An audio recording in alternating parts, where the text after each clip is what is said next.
बाजारों से कमजोर संकेत, डाउ 140 अंक फिसला, एशियाई बाजारों में कमजोर शुरुआत और एसजेएक्स निफ्टी करीब 0.5% नीचे। 15 महीने की ऊंचाई छूने के बाद सोना कमजोर, डॉलर में मजबूती से बना दबाव, मगर 2 दिन में 5% लुढ़कने के बाद कच्चे तेल में स्थिरता। जेएसडब्ल्यू एनर्जी ने जेएसपीएल से 1000 मेगावाट पावर प्लांट खरीदने का किया करार, 4000 करोड़ रुपए की एंटरप्राइज वैल्यू पर हुआ सौदा। आज अहम मिड कैप कंपनियों के नतीजों का दिन, एसकेएस माइक्रोफाइनेंस, दीवान हाउसिंग और अडानी एंटरप्राइजेस पर होगी नजर। हेक्सावेयर के नतीजे भी आज। पराग मिल्क फूड्स का आईपीओ आज से खुलेगा, एंकर इन्वेस्टर से मिले 343 करोड़ रुपए, कुल 750 करोड़ रुपए जुटाने की कंपनी की योजना। और गर्मी के बढ़ते प्रकोप से दिल्ली के सभी स्कूलों में छुट्टी का ऐलान, दिल्ली सरकार का आदेश, 11 मई से बंद होंगे सभी स्कूल।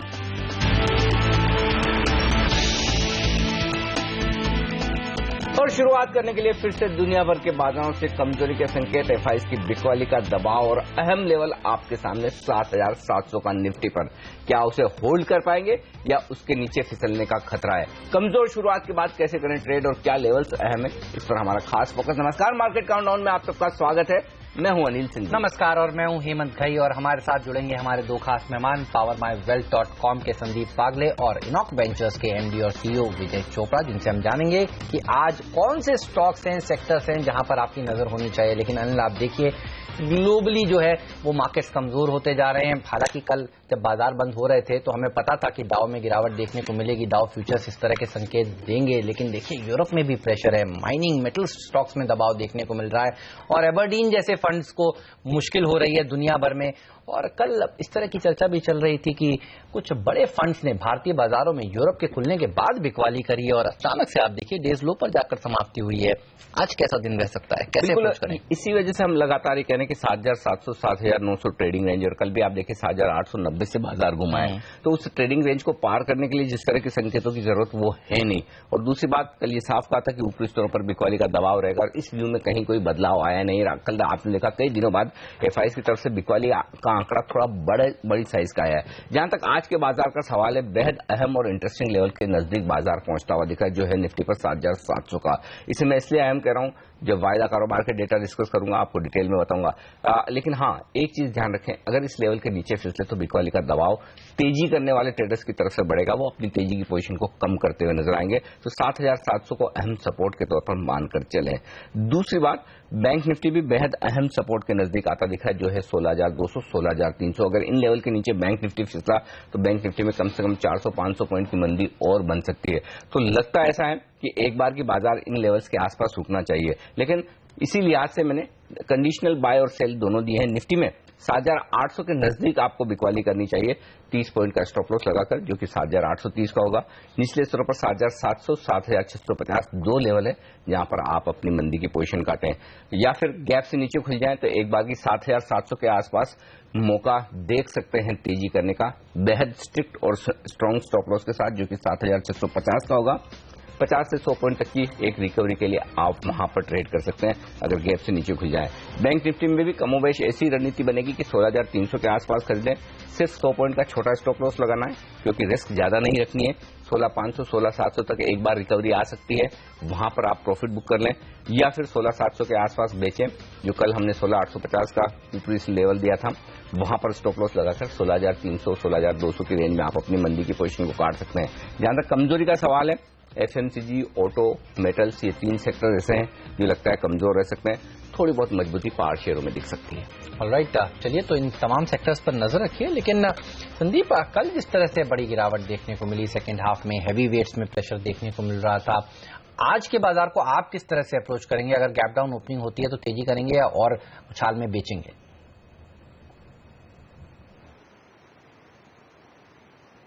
बेचूंगा, लेकिन नीचे गैप डाउन होता है 30-40 पॉइंट तो मैं वेट करूंगा। बाउंस के लिए वेट करूंगा 30-40 पॉइंट्स। कल हमने एक्चुअली लास्ट 15-20 मिनट में या हाफ एन आवर में जो 3 बजे का जो स्ट्रेटेजी था उसमें सेल का व्यू दिया था।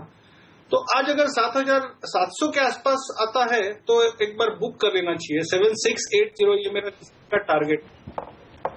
ओके, चोपड़ा साहब, आपकी क्या रणनीति है आज के बाजार में?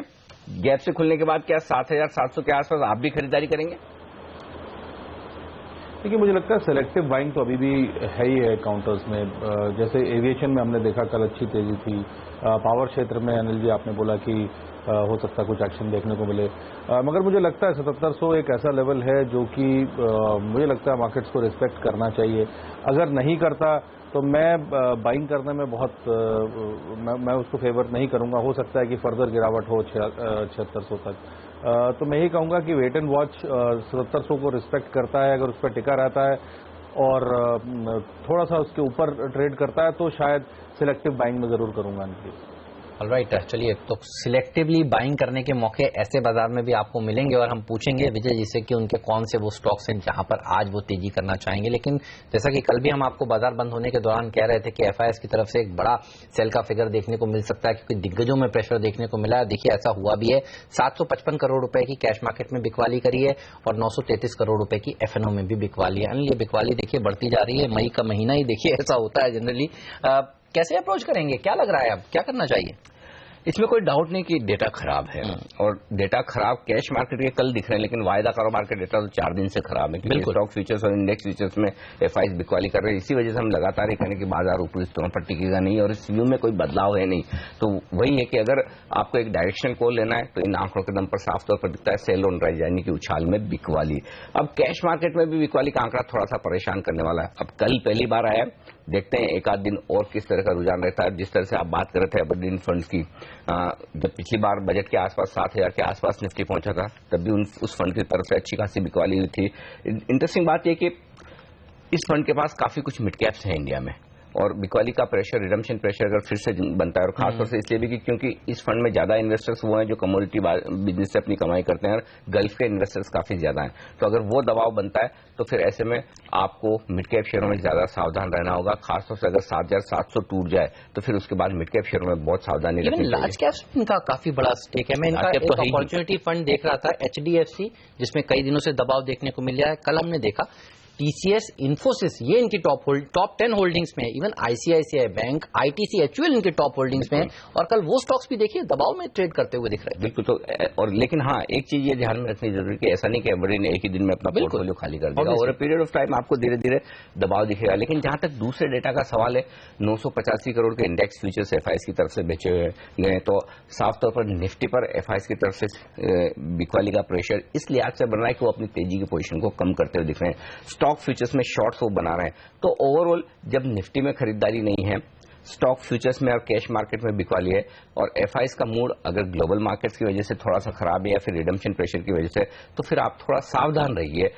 बहुत ज्यादा खरीदारी करने की में वो पड़ने की जरूरत नहीं है। ठीक है, कुछ अहम लेवल आए, आप अपनी शॉर्ट कवरिंग कर लें, गैप से नीचे खुले थोड़ा इंतजार कर लें, वो एक अलग बात हो सकती है। लेकिन बड़ी खरीदारी करने के लिए आपको एक ही ट्रिगर पर नजर रखनी चाहिए और वो होगा ग्लोबल मार्केट्स की रिकवरी। जब तक ग्लोबल मार्केट्स रिकवर ना हो, एफआईएस की खरीदारी नहीं आएगी और आपको नहीं खरीदना है। बिल्कुल। सोमवार को जापान ने मूड खराब किया, कल यूरोप और अबरडीन जैसी खबरों ने देखना होगा आज किस तरह का एक्शन देखने को मिलता है। ग्लोबल मार्केट से साफ तौर पर खराब संकेत ही मिल रहे हैं, लेकिन किस तरह के ट्रेड्स आज आपको लेने चाहिए जिससे आपको हो मुनाफा, आइए जानते हैं।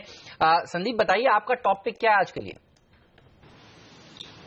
हेमंत, मैं तो बिकवाली के मूड में हूं, ज्यादा बिकवाली के मेरे कॉल्स है और मेरा टॉप पिक रहेगा सेल इन अ टेक महिंद्रा। देखिए, आईटी स्टॉक्स कल वीक हुए थे, टीसीएस जैसा दिग्गज स्टॉक वीक हुआ था और टेक महिंद्रा का मोमेंटम ज्यादा है, तो मैं इसको 476 के स्टॉप लॉस से बेचूंगा और मेरा टारगेट रहेगा 448, जो मुझे लगता है आज या कल में आ जाना चाहिए। तो यहाँ पर बिकवाली की राय टेक महिंद्रा में, लेकिन एक स्टॉक जो संदीप वागले साहब ने भी चुना है खरीदारी करने के लिए वो है औरोबिंदो फार्मा। साथ ही विजय चोपड़ा साहब ने भी चुना है खरीदारी करने के लिए। चोपड़ा साहब, आप बताएं आपकी टॉप ट्रेडिंग पिक है आज औरोबिंदो फार्मा। जी, मुझे लगता है कि जिस तरह का मोमेंटम इस स्टॉक में बना, कल हमने देखा कि मार्केट्स की वॉलेटिलिटी के बावजूद इस स्टॉक में अच्छी तेजी देखने को मिली थी।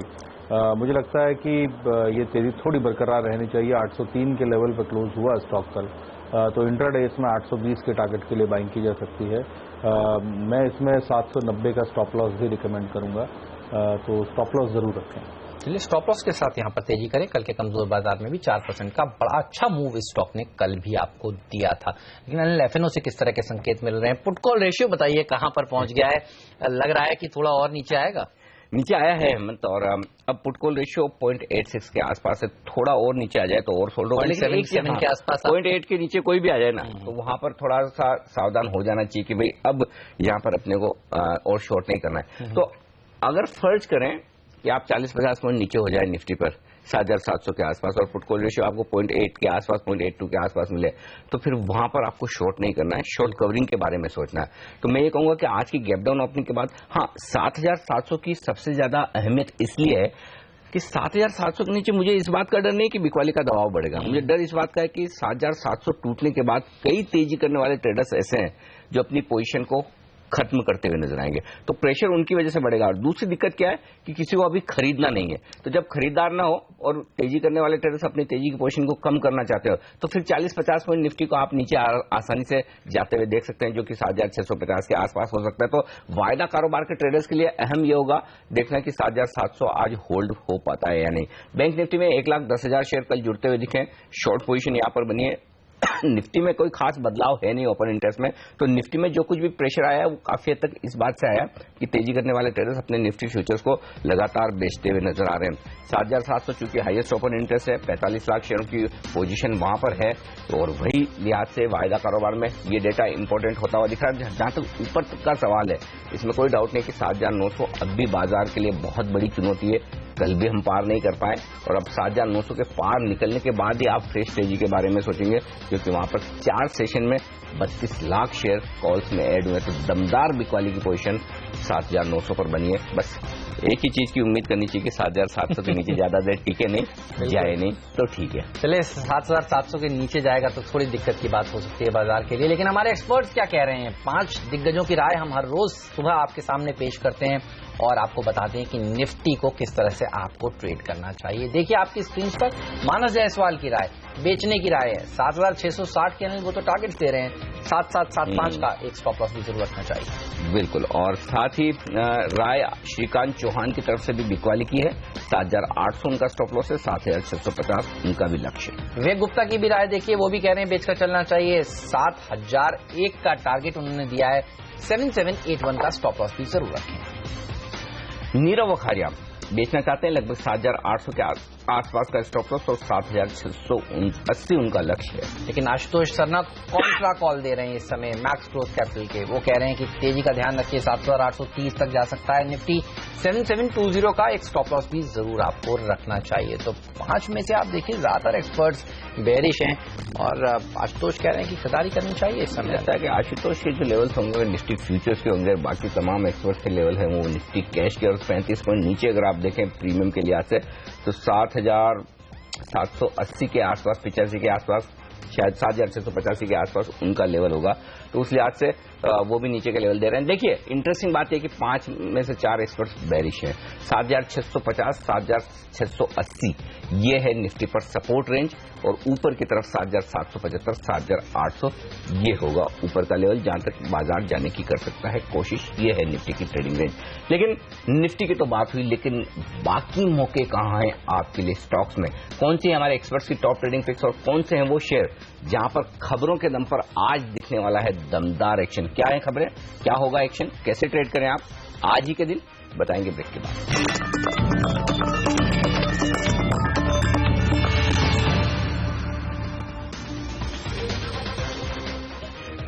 मार्केट काउंटडाउन में आप सबका स्वागत है। वक्त हो गया ये जानने का कि आज कौन से टॉप 5 स्टॉक्स हैं जिस पर आज आपकी नजर होनी चाहिए, क्योंकि ये शेयर खबरों में है और सुर्खियों में है, और आज यहां पर दमदार एक्शन देखने को मिल सकता है।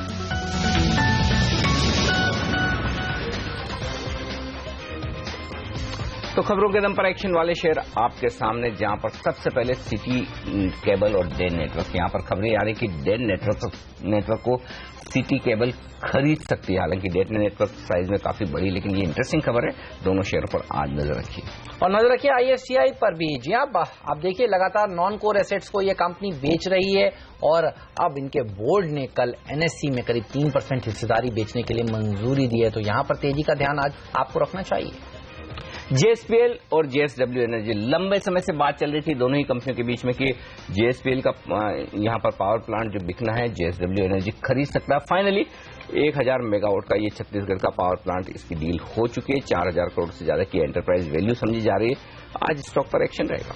और एक्शन रहेगा BASF पर भी। जी हाँ, आप देखिए टर्न अराउंड क्वार्टर रहा है इस कंपनी के लिए, घाटे से मुनाफे में आई है। 59 करोड़ रुपीस के लॉस के सामने 76 करोड़ रुपीस का प्रॉफिट इस कंपनी ने पेश किया है। इनकम में भी 7.5% की इजाफा देखने को मिला है। मार्जिन देखिए करीब 9.5% बढ़े हैं। तो हर पैमाने पर अच्छे नतीजे रहे हैं। आज तेजी देखने को मिल सकती है यहाँ पर। MEP इंफ्रा के लिए खबर, इन्हें लेटर ऑफ एक्सेप्टेंस मिला है एक टोल प्लाजा के लिए NHAI से।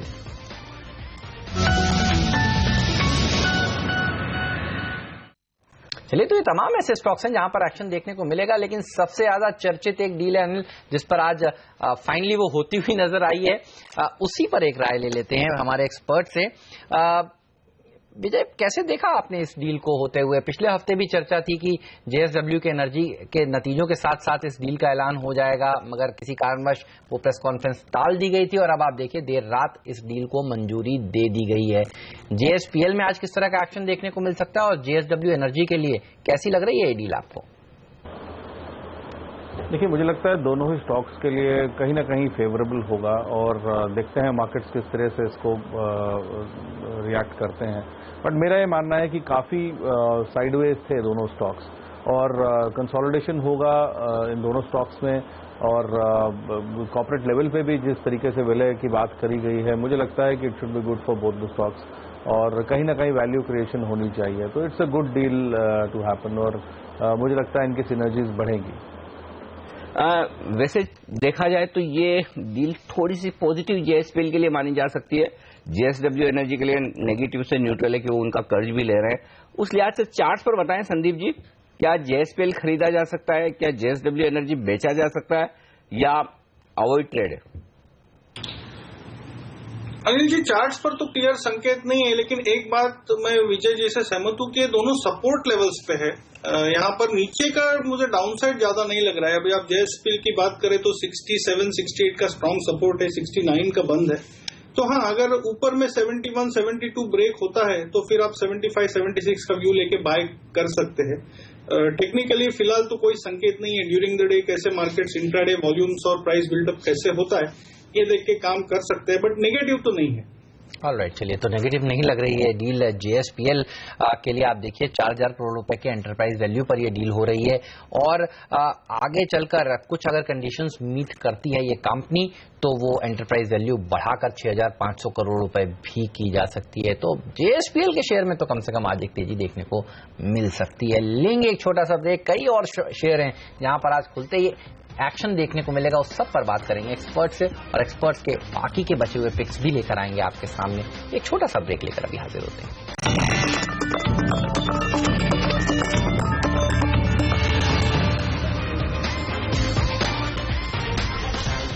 चलिए अब फोकस करते हैं उन स्टॉक्स पर जहां पर रहने वाला है एक्शन, और उनमें कुछ स्टॉक्स ऐसे जिनके बाजार बंद होने के बाद आए नतीजे। उनमें से निफ्टी का दिग्गज स्टॉक अदानी पोर्ट, नतीजों में मुनाफा बढ़ा है 38%, आय बढ़ी है 16%, इबिडा बढ़ा है 12% के आसपास, मार्जिन 65% से थोड़े से घटकर 63% के आसपास हैं। तो मार्जिन में थोड़ी सी कमी आई है। अब बाजार क्या करेगा, इन आंकड़ों को देखकर खुश होगा या मार्जिन पर जो थोड़ा दबाव उससे निराशा होगी, ये जानने की कोशिश करते हैं। चोपड़ा साहब, अदानी पोर्ट इन नतीजों के बाद खरीदेंगे या बेचेंगे? मुझे लगता है काफ़ी सकारात्मक अच्छे नतीजे पोस्ट किए हैं in spite of the fact कि काफ़ी हॉस्टाइल बिजनेस एनवायरनमेंट रहा है पिछले 1-2 सालों में, और खास करके जो कंपनीज पोर्ट्स में हैं या जो स्पेशल इकोनॉमिक जोन्स में हैं वहाँ पर मुझे लगता है कि अब ये ग्रीन शूट्स ऑफ रिवाइवल हैं और आने वाले कुछ तिमाहियों में मुझे लगता है कि ये और बोल्स्टर होना चाहिए। मेरा पर्सनल टारगेट इस स्टॉक के लिए करीब 270 का है, तो यहाँ से विद मीडियम टर्म पर्सपेक्टिव इसमें बाइंग भी की जा सकती है और मुझे लगता है कि stock should react positively in the short to medium term. मगर हाँ, अगर ग्लोबल टर्मोइल है तो कई बार प्रेशर में रहते हैं स्टॉक्स अच्छी खबर के बावजूद, बट फिर भी मुझे लगता है कि स्टॉक शुड डू वेल। चलिए, तो स्टॉक में एक अच्छी तेजी देखने को मिल सकती है। लेकिन अडानी पावर के नंबर्स आपको कैसे लगे? हम देख रहे हैं मार्जिन्स यहाँ पर भी बढ़े हैं और करीब 25.5% से 43% मार्जिन्स हो गए हैं। मुनाफे में 64% का बड़ा जंप देखने को मिला है। अडानी पावर के नंबर्स कैसे दिखते हैं आपको? देखिए, मुझे लगता है कि पावर क्षेत्र में यदि निवेशित रहना है तो टोरेंट पावर और टाटा पावर ऐसी कंपनीज है जहां पर मैं ज़्यादा कंफर्टेबल हूं।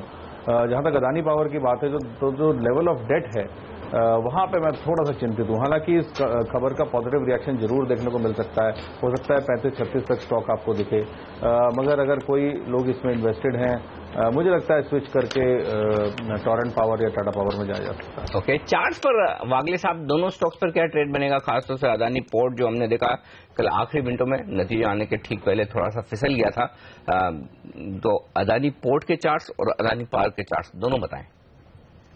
अनिल जी, अदानी पोर्ट्स एक रेंज में है, 230 नीचे में मुझे टूटे हुए नहीं लगता है, करंटली वो 235-50 का क्लोज है। ऊपर में 242-243 एक स्ट्रांग रेजिस्टेंस है, तो अगर आपको लॉन्ग करना है तो 245 के ऊपर ही करें शायद, और क्लोज के लिए वेट करके करें। इंट्राडे जाके अगर नीचे वापस आएगा तो मतलब नहीं बनेगा, तो मैं वेट ही करूंगा, क्लियर संकेत तो नहीं है। अडानी पावर तो मेरा व्यू बेरिश है, इनफैक्ट अगर 31 का लेवल ब्रेक करता है तो ये स्टॉक नीचे में 29 तक भी आ सकता है। 31 के लेवल पर नजर रखिए, ये टूटता है तो 29 तक जा सकता है। अडानी पावर चार्ट्स पर कमजोर लग रहा है अडानी पावर। आज देखिए सारे शेयर जो है ना वो दो के उसमें दिख रहे हैं, Adani power, Adani port, JSPL, JSW energy. और अब आप देखिए डेन नेटवर्क और सिटी केबल के लिए भी यहां पर खबर आती हुई। डेन नेटवर्क जो है वो सुभाष चंद्रा जी का प्रमोटेड केबल कंपनी है, वो खरीद सकती है सिटी केबल, सिटी केबल माफ कीजिएगा, सुभाष चंद्रा जी की कंपनी है जो खरीद सकती है समीर मनचंदा की डेन नेटवर्क को, और करीब 2000 करोड़ रुपए की डील कही जा रही है। डेन नेटवर्क और सिटी केबल, आप इस डील को होते हुए किस तरह से देख रहे हैं विजय जी? पहले भी इस तरह की खबरें आई थी कि डेन नेटवर्क में हिस्सेदारी बिक सकती है, और दोनों में से कौन सा स्टॉक ज्यादा अच्छा प्रदर्शन दिखा सकता है आज? मुझे लगता है ये डेन नेटवर्क्स के लिए ज्यादा अच्छी खबर होगी rather than city cable, because कहीं ना कहीं प्रेशर बहुत था डेट का कंपनी के ऊपर, और हम देख रहे थे कि काफी वाइल्ड मूव्स भी दिखाए स्टॉक ने पिछले 4-5 सालों में, बहुत तेजी भी रही और मंदी रही, तो काफी वॉलेटाइल रहा ये स्टॉक। मुझे लगता है कि अगर ये डील होती है तो डेन संभवतः आपको 100 रुपए के ऊपर भी दिखेगा, और सिटी केबल के लिए मुझे लगता है कंसोलिडेशन मूव है, कैश आउटगो होता है कंपनी से, बैलेंस शीट थोड़ी सी कमजोर होती है कुछ समय के लिए, बट ओवरऑल सब्सक्राइबर बेस बढ़ता है, धीरे धीरे प्रॉफिट्स ऐड होते हैं, तो with a long term strategy I think city consolidate कर रहा है, अपना मार्केट शेयर बढ़ा रहा है, विच इज गुड, और डेन के लिए अच्छी खबर जरूर होगी मेरे हिसाब से। ओके, तो डेन के लिए है बेहतर खबर, और ये शेयर 100 के पार निकल सकता है। लेंगे एक छोटा सा ब्रेक, और ब्रेक के बाद हमारे साथ जुड़ेंगे क्राफ्ट वेल्थ मैनेजमेंट के MD आशीष कुकरेजा भी। लेंगे कई सारे शेयरों पर उनकी राय इस ब्रेक के बाद।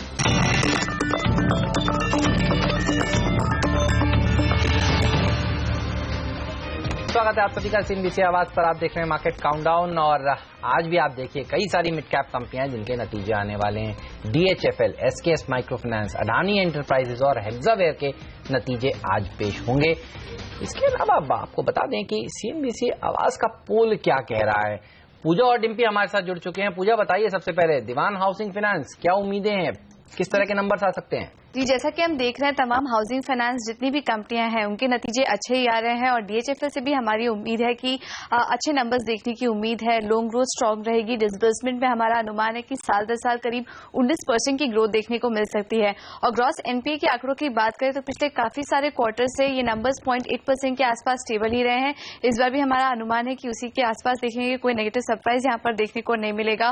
और मार्जिन में भी कॉस्ट ऑफ फंड में क्योंकि कमी देखने को मिली है तो मार्जिन में सुधार होने की उम्मीद है। 3% के आसपास मार्जिन के नंबर्स देखने को मिल सकते हैं, तो DHFL से अच्छे नंबर्स की उम्मीद। ओके, तो दीवान हाउसिंग देगा अच्छे नंबर्स। और आशीष, राय आपसे लेना चाहता हूं, अब तक की NBFCs तो काफी खुश करती हुई दिखी है, चोला, श्रीराम, साथ ही M&M फाइनेंस, ये तमाम कंपनियां ऐसी है जिन्होंने बहुत ही बेहतरीन नतीजे पेश किए हैं। क्या आज DHFL से भी उम्मीद करनी चाहिए अच्छे नंबर्स आए? देखिए, हाउसिंग फाइनेंस एक अपनी अलग कहानी इस समय चला रहा है। जिस तरीके से नंबर्स आ रहे हैं, एक अर्ली साइंस तो दिख रहे हैं इस सेक्टर के रिकवरी के, और उनको आप इग्नोर नहीं कर सकते, लेकिन उन स्टॉक्स पे ध्यान देना पड़ेगा जिनको ज्यादा मार पड़ी है। सो आई थिंक हम पिछले वाले शो में भी डिस्कस कर रहे थे, we are pretty bullish on stocks like HDFC, considering कि जो 1500 वाला स्टॉक अब 1100 पे आ गया है, और वैल्यूएशंस रेपको और ग्रू फाइनेंस के बराबर हो गए हैं, और जिस तरह से नंबर्स दिख रहे हैं और अर्ली रिकवरी मिल रही है। पिछले कुछ दिनों से न्यूज़पेपर में आ रहा है कि जो नंबर्स हैं अब बॉम्बे और NCR जैसी मार्केट्स में भी थोड़े थोड़े रिकवरी दिखा रहे हैं। सो DHFL डेफिनेटली, लाइक आपका पोल बता रहा है, नंबर्स अच्छे होंगे in line with with all other housing finance companies, लेकिन वैल्यूएशन थोड़ी मुझे इन लेवल्स पे स्ट्रेच लगती है। तो अगर नंबर्स अच्छा है तो बहुत ज्यादा अपसाइड एक्सपेक्ट नहीं करनी चाहिए। लेकिन एक चीज और अनिल जी, अब इन रिजल्ट्स में क्या हो रहा है कि कोई अच्छा रिजल्ट आ रहा है तो एक जबरदस्त एप्रिसिएशन मिल रही है स्टॉक को, विच मीन्स दैट कहीं ना कहीं 2-3 साल का व्यू लेके अगर वैल्यूएशंस निकाल रहे हैं एनालिस्ट, तो क्लियरली आप श्रीराम ट्रांसपोर्ट का जो मूव देखें एक दिन का, वो क्लियरली इंडिकेट कर रहा है कि अगर आप अच्छा रिजल्ट ला रहे हैं तो I am a strong buyer in the market, किसी भी हद तक लिया जाएगा वो स्टॉक। सो एक मूवमेंट तो आ सकती है, लेकिन आपको एग्जिट करना चाहिए, बिकॉज एचडीएफसी में मूव करना चाहिए, वो हमें ज्यादा अच्छा लगता है। स्विच करिए एचडीएफसी में। वैसे एक अच्छी रैली स्टॉक में देखी जा चुकी है, डीएचएफएल पर ये राय निकल कर आ रही है। अडानी पावर, अडानी के दूसरे स्टॉक्स के नंबर्स कल बाजार बंद होने के बाद आए, लेकिन अडानी एंटरप्राइजेज के नतीजे आ जाने वाले हैं। क्या एक्सपेक्टेशन है, डिम्पी से जानते हैं। डिम्पी बताइए।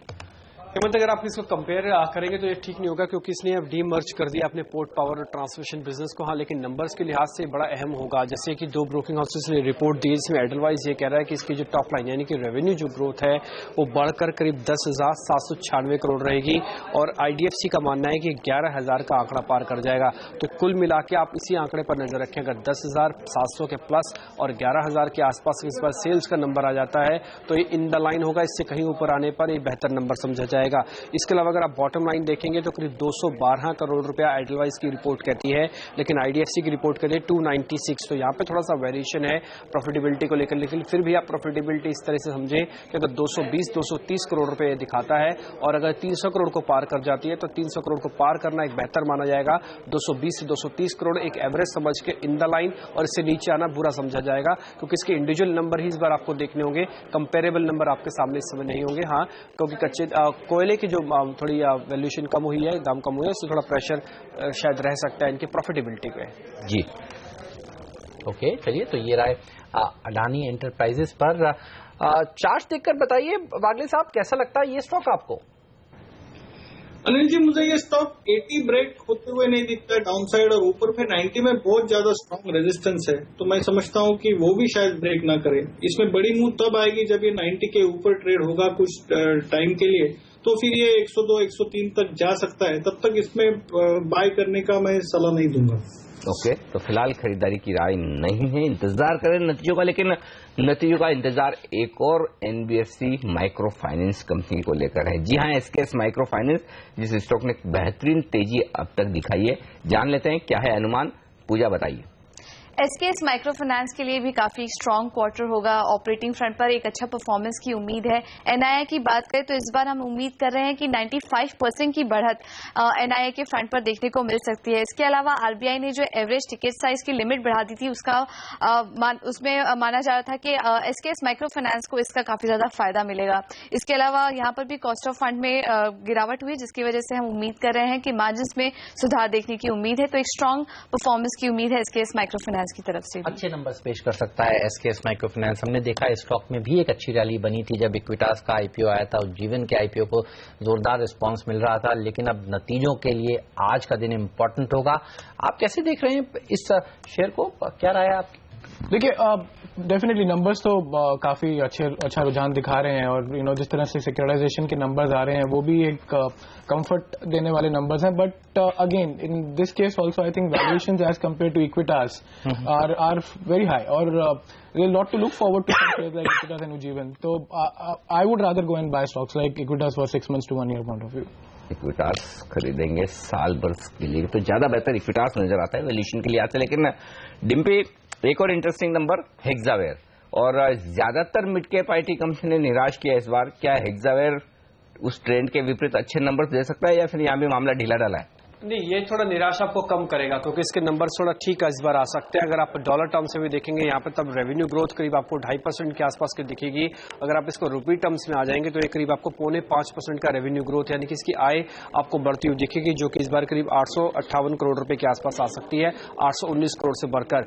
अगर आप इसका पैट अब देखें, यानी कि मुनाफा, वो करीब 7.5% के आसपास बढ़ता हुआ दिखेगा, और इस बार 100 का आंकड़ा भी पार हो जाएगा, 107 करोड़ रुपए का आंकड़ा आ सकता है प्रॉफिटेबिलिटी के अंदर। ये तो इसके मोटा मोटी दो टॉप लाइन और बॉटम लाइन है, लेकिन अगर आप ऑपरेशनल एफिशिएंसी भी देखेंगे उसमें भी सुधार है, क्योंकि अबीटा और अबीटा मार्जिन दोनों के अंदर ही हमने इस बार गेन आते हुए दिखेंगे।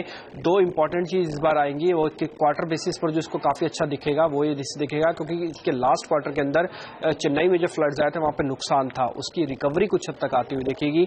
200 बीपीएस के आसपास का नुकसान था, 100 बीपीएस आ जाएगा। और इसके अलावा ये जो इनका बिजनेस है, जिनके क्लाइंट बेस है, वहां से भी इस बार नंबर में जो कमेंट्री आएगी ये देखना होगा। इनके बड़े 5 जो क्लाइंट हैं उसमें कोई फेरबदल तो नहीं हुआ है, बस ये 2 पॉइंट और नोटिस करने होंगे। रही बात प्रॉफिटेबिलिटी रेवेन्यू की, ये इस बार ठीक ठाक आएंगे।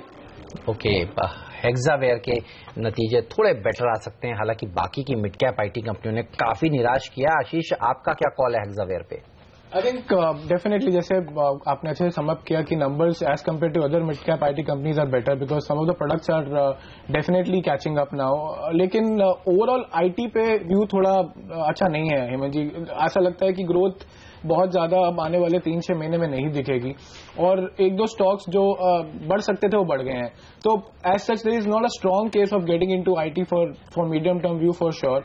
सो आई थिंक कोई भी मौका अगर मिलता है, रिजल्ट्स का वजह हो या कोई और वजह हो, तो एक बार आईटी से आपको हल्का होना चाहिए। At least as a trader I would not recommend IT. Okay, तो ये है राय हेक्सावेयर पर, लेकिन हेक्सावेयर के चार्ट्स पर भी राय ले ली जाए, क्योंकि 3% कल कमजोर बंद हुआ है। वागले साहब क्या कहेंगे, कहीं कोई शॉर्ट या लॉन्ग तेजी मंदी करने का मौका है इसमें? मुझे लगता है अनिल जी 225, 222 वहां पर जाना चाहिए। 230, 150 का क्लोज है, तो 2-3% का ट्रेड अगर आपको लेना है इंट्राडे, शायद ये 220 भी टेस्ट कर सकता है। संकेत तो नेगेटिव है। चलिए, संकेत साफ तौर पर यहाँ पर नेगेटिव नजर आ रहे हैं। लेकिन एक और स्टॉक है जिसमें कल काफी तेज गिरावट देखने को मिली थी, वो है टीवीएस मोटर का शेयर। कल आप देखिए नतीजे आने के बाद जिस तरह से मार्जिन की तरफ से डिसअपॉइंटमेंट हाथ लगा, इस स्टॉक में 10% का मूव देखने को मिला नीचे की तरफ। और अब ब्रोकरेज हाउसेस की राय देखिए बटी हुई आ रही है। सीएलएसए कह रहा है कि बेचना चाहिए, 235 का टारगेट वो दे रहे हैं। क्रेडिट स्विस भी कह रहा है कि अंडर परफॉर्म रेटिंग उन्होंने दी है, 260 का टारगेट उनका है। दूसरी तरफ देखिए गोल्डमैन सैक्स कह रहा है कि गिरावट एक अच्छा मौका दे रही है, खरीदारी करनी चाहिए। तो क्लासिक बुल्स वर्सेस बेयर्स है, और उनका टारगेट जो है वो 346 रुपीज का है। इस पर बात करेंगे ब्रेक के बाद। आप बने रहिए सीएनबीसी आवाज के साथ।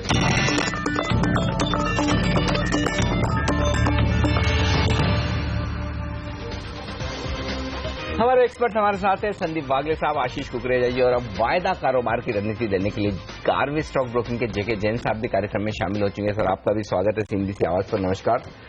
पहला सवाल तो निफ्टी पर ही लिया जाए, क्या लगता है आपको 7,700 होल्ड करेगा या टूटने का खतरा है? जिस तरह की पोजीशंस बनी है उसे देखकर क्या लग रहा है? हाँ, अगर ओवरऑल अगर ऑप्शन एक्टिविटी अगर देखोगे तो आई थिंक 7,700 में कल भी एडिशन हुआ था। नो डाउट ओपनिंग प्राइस उतना कोई बड़ा नहीं है जहाँ पे क्लियरली कह सकते हैं कि होल्ड करेगा। आज का ट्रेड काफी इंपॉर्टेंट होगा। आज मार्केट वीकनेस लग रहा है, बट ओवरऑल में अगर आज भी अगर 7700 फुट में कुछ राइटिंग देखने को मिलता है तो क्लियरली संकेत मिल सकता है कि 7700 एक सपोर्ट हो सकता है। तो आज का ट्रेड में ऑप्शन एक्टिविटी देखना चाहिए। और ऊपर के स्तर पे भी देखोगे तो आई थिंक 8,000 पे थोड़ा मैक्सिमम ओपन इंटरेस्ट है। हाईएस्ट ओपन इंटरेस्ट 8200 है, उसके बाद 8,000 में है।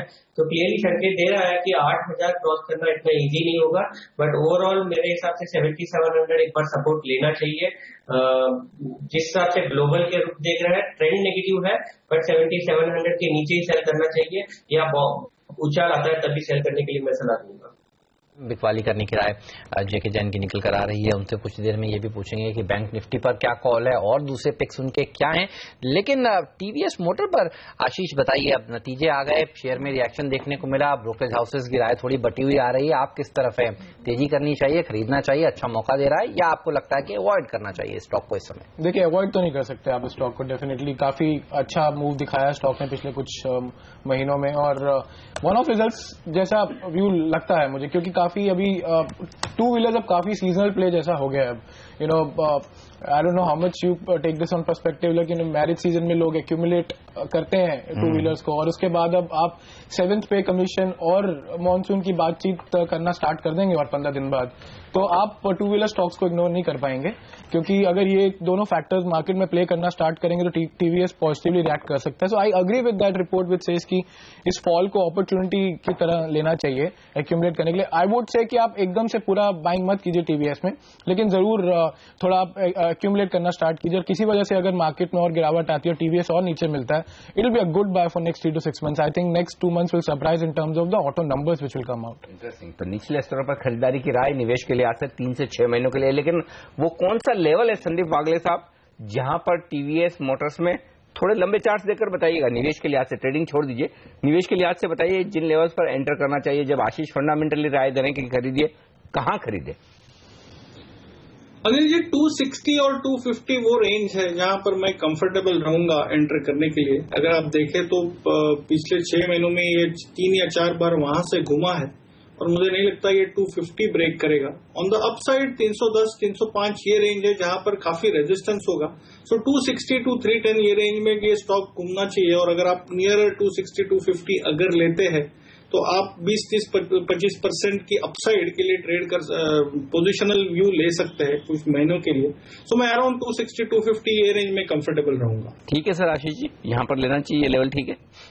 Very difficult to predict the levels, Anil ji. नहीं मतलब यहाँ से अब देखें ना कितना 20%, 18-20% हो गया ना नीचे, तो मतलब चार्ट में जा सकते. ऐसे बोलता हूँ कि you know I don't see market going below 7600. अच्छा. आपको वो जर्नी अगर टीवीएस में भी साथ साथ प्ले करनी है तो या तो 7600 के आसपास ले ले, या फिर जब 260 के आसपास संदीप वागले साहब कह रहे हैं जहाँ अच्छा सपोर्ट है, दोनों में से जो भी पहले आ जाए वहाँ ले ले. करेक्ट. ठीक. चलिए, तो ये राय टीवीएस मोटर पर फिलहाल हमारे एक्सपर्ट कह रहे हैं कि गिरावट में खरीदारी करनी चाहिए. गोल्डमैन सैक्स की राय को से सहमत ज्यादा है, ये कह सकते हैं. वो कह रहे हैं 12 महीने का उनका लक्ष्य 346 रुपीज का है. लेकिन एक और स्टॉक देखिए जिस पर आज आपकी नजर होनी चाहिए, और वो है IOB. जी हाँ, इंडियन ओवरसीज बैंक. आप देखिए कल जिस तरह से सेकंड हाफ में बाजार में गिरावट देखने को मिली, उसकी एक वजह यह भी थी कि जो विलफुल डिफॉल्टर्स की लिस्ट सरकार ने जारी की थी, जयंत सिन्हा जी ने पार्लियामेंट में रखी थी, उसमें काफी बड़े बड़े नाम थे और बड़े बड़े आंकड़े भी नजर आ रहे थे. लेकिन एक आंकड़ा जो सुधरा हुआ दिखा वो IOB का है. आप देखिए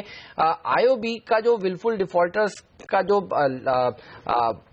आंकड़ा था वो 2012 में 3,360 करोड़ रुपए का था, और 2015 में ये सुधर कर 470 करोड़ रुपए का रह गया.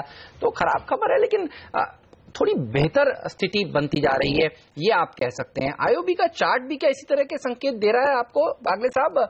क्या स्थिति थोड़ी अच्छी दिख रही है वहां पर? ये जो आंकड़ा है वो तो कम से कम अच्छा दिख रहा है आज.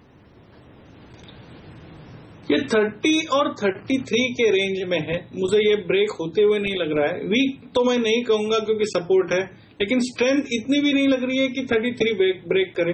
तो ये 5-7% के सीमित दायरे में अगर आपको ट्रेड करना है तो ये स्टॉक होगा. अगर ये 33 के ऊपर वीकली क्लोज देता है तो इसमें लंबी मूव आ सकती है, लगभग 42, 43, 45, इवन मैं 20% की मूव एक्सपेक्ट करूंगा. लेकिन ये जब तक वो नहीं होता है, ये स्टॉक में ट्रेड करने का मतलब नहीं बनता है. ओके.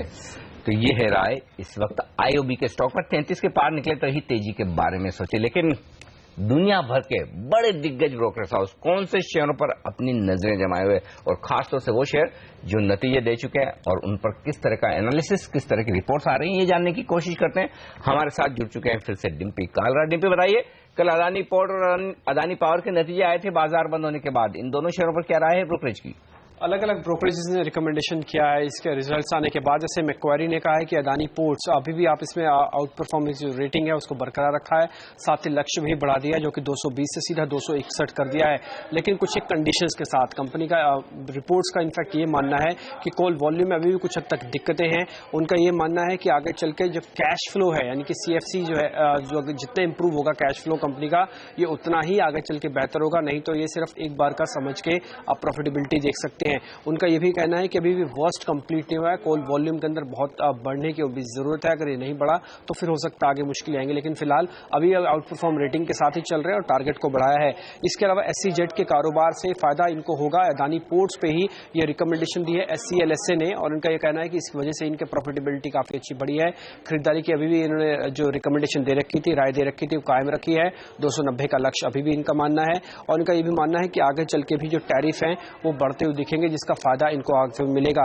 अंडर परफॉर्म रेटिंग बरकरार रखी गई है मैक्वारी ने अदानी पावर पे, और इसका जो लक्ष्य है वो 23 का है। हालांकि उन्होंने कहा है कि नतीजे पिछली बार के मुकाबले काफी बेहतर हैं, लेकिन फिर भी 2-3 चीजों पर बड़ी इंपॉर्टेंट नजर रखनी होगी, खासकर कंपनसेटरी टैरिफ पे, जो कि इस बार पॉइंट टू बी नोटेड होगा। उन्होंने ये भी कहा कि आगे चल के ये भी देखना होगा कंपनी एसआरएसी की रूलिंग पे किस तरह का ट्रेड लेती है।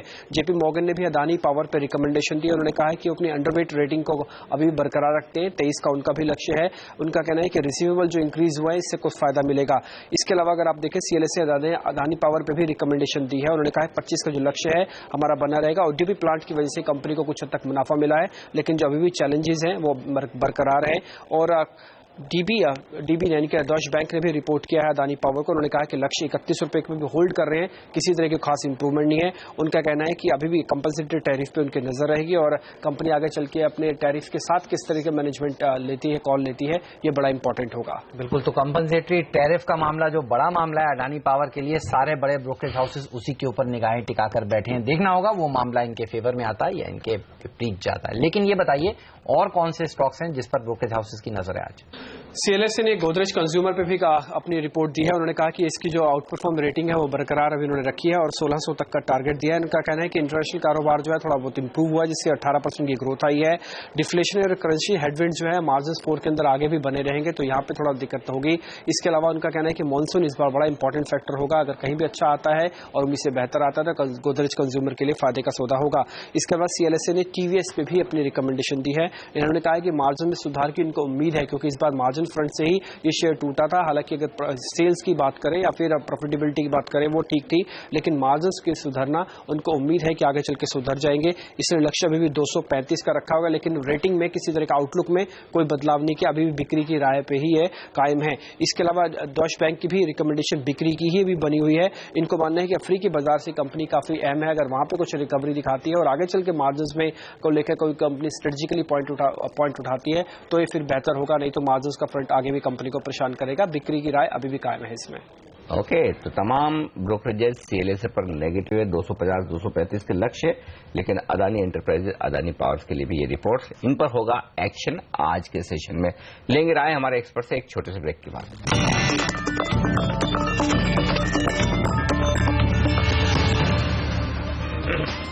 हमारे एक्सपर्ट्स हमारे साथ हैं आशीष कुकरेजा, जेके जैन और किरण जाधव साहब अब हमारे साथ कार्यक्रम में शामिल हो चुके हैं। लेकिन जैन साहब, एक राय आपसे बैंक निफ्टी पर भी लेना जरूरी है। किस तरह के संकेत बैंक निफ्टी से मिल रहे हैं और क्या कहीं अहम सपोर्ट लेवल के आसपास है या फिर यहाँ पर और कमजोरी ज्यादा है? अगर ओवरऑल बैंक निफ्टी देखोगे तो मिक्स्ड बैग है। पीएसयू बैंक और कुछ चुनिंदा है, प्राइवेट बैंक जैसे आईसीआईसीआई बैंक काफी वीक है।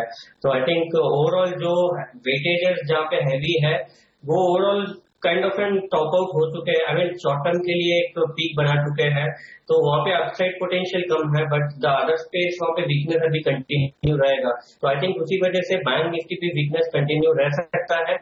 नीचे के स्तर पे आई थिंक 16,100 का लेवल देखने को मिल सकता है। तो I think again bank Nifty में थोड़ा भी उछाल मिलता है तो सेलिंग साइड ही रहना चाहिए। 16,650 का एक स्टॉप लॉस लगा के, तो आई थिंक जब तक वो क्रॉस नहीं करता है आई थिंक हर बाउंस पे, हर छोटा बाउंस पे सेल करना चाहिए शॉर्ट टर्म पर्सपेक्टिव में।